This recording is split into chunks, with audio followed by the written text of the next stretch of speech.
Macron speaking a short while ago. Listening to that with me is our foreign affairs commentator, Douglas Herbert. And Macron very somber, of course, in that address, but also reiterating the intelligence that Western states had that an attack like this at Kabul airport could have taken place. Yeah, I mean, a few days ago we were talking about European powers, including France, Britain, Germany, really pressing Joe Biden to prolong the evacuation deadline, which had been imposed by the Taliban, that August 31st deadline, saying it's just simply too early to get everyone out. And what have we been seeing since then?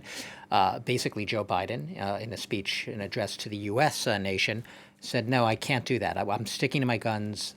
August 31st has to remain. And he was doing it for very clear reasons. He was doing it because of those clear, compelling warnings of an imminent attack, with imminent being emphasized here from his own intelligence and security advisors, and also because of the Taliban itself, which was not going to abide by any U.S. or other foreign military presence beyond August 31st. Look, we even heard earlier today the Turks were pulling ending their operations, pulling their own troops out. There had been talk early on that maybe the Turks would be a neutral country that could sort of stay on. They've maintained security around the airport for a long time. They've played a big role in that. They're not doing it either, because everyone has gotten a real wake-up call and a real jolt by first the intelligence warnings. And clearly this is the ultimate wake-up call when you start to see not one, but the reports now of 2 blasts in Kabul, with details obviously sketchy on exactly where and what and whatnot. But this is now going to hasten that deadline. In France, which, like I said, had been pressing for a prolonging, is now acutely aware of the limitations, and not just limitations, but perhaps the imperative on the U.S. troops right now to pull out. Yeah, and on that note, we are also hearing just now from Emmanuel Macron that the French ambassador to Afghanistan, who had been staying in the country working to evacuate people via the airport, is himself now leaving and is heading to Paris, I suppose, reiterating exactly what you're talking about. When the ambassador, it's like the captain on a ship, right? You stand on the deck, you're the last one when the ship goes down.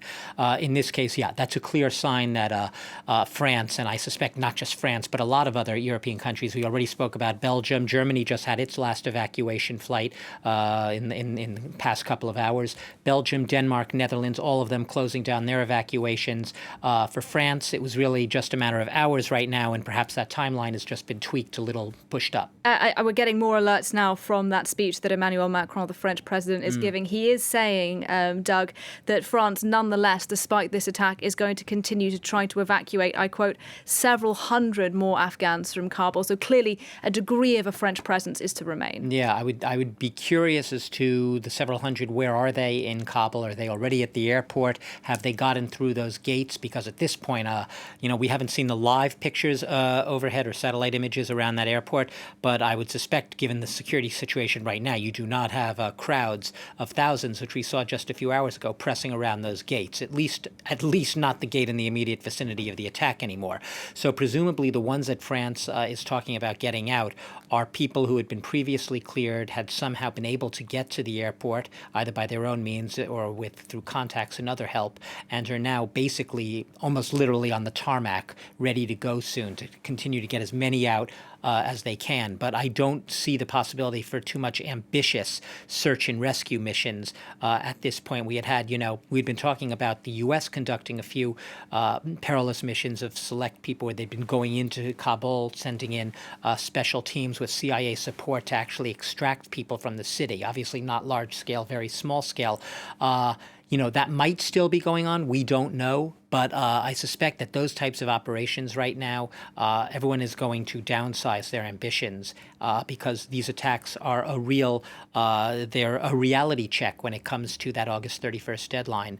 And no matter how well the evacuations are going at this hour, they're probably going to want to move it up a little bit, even if there's still a residual amount of people up until August 31st that they want to get out. Douglas Herbert, thank you very much indeed for your analysis there.